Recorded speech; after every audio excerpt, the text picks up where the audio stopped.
Hello and welcome to this week's YouTube video.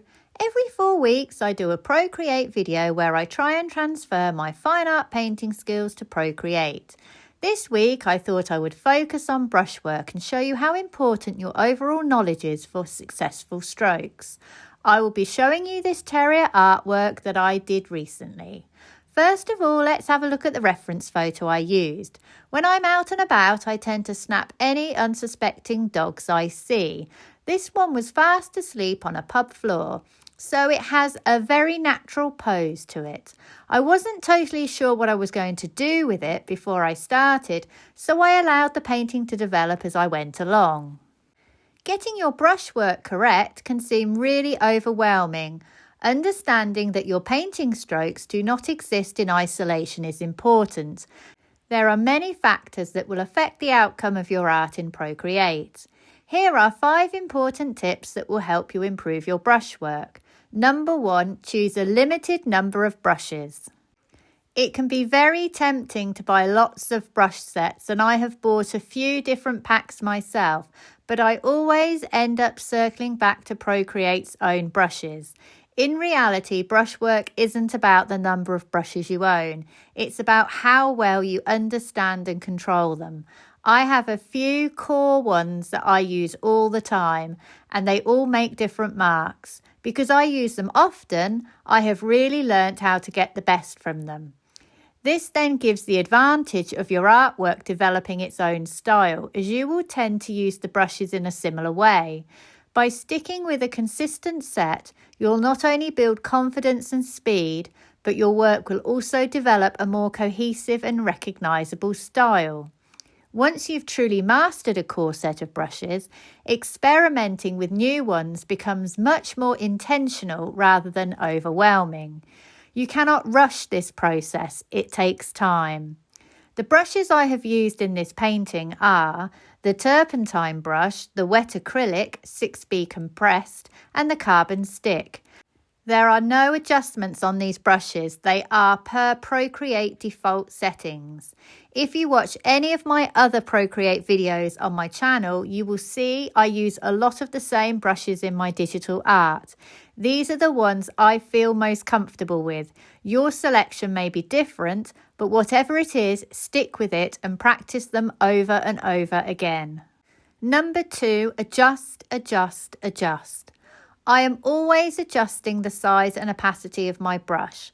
I do this very often, possibly on every stroke. My aim is to try and paint my subject in minimal but expressive brushwork.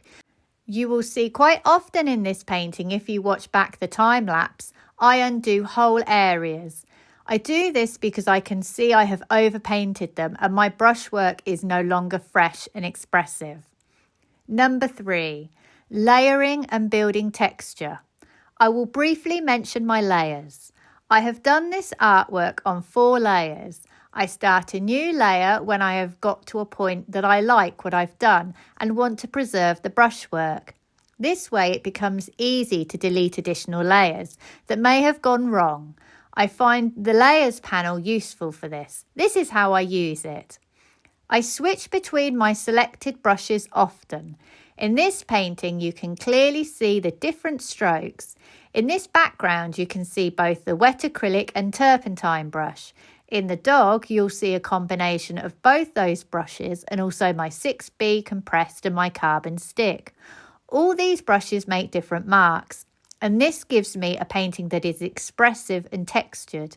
Do not select the same type of brushes, use different ones. See how at the start of the painting I blocked in my dog with my wet acrylic. I then destroyed this brushwork with my turpentine. These initial marks are still present in the finished piece. It's very important to build your brushwork up. You will notice I do a general blocking where I place limited but quite expressive strokes. I always start from a broad base of not much detail and then begin to add as I'm going along. By approaching it in this way, I am able to leave areas unfinished, which gives the painting movement and expression. I layer different brushes on top of each other. So it may be the wet acrylic, then the turpentine, then the carbon stick, then back to the wet acrylic. I use my wet brushes to move my paint around. I use my block brushes like the 6B Compress to lay down areas of more paint. Understanding how your brushes work will help you know which brush you need to use. Number 4, knowledge is king. I have been painting and drawing my whole life, so I have a lot of knowledge of painting theory.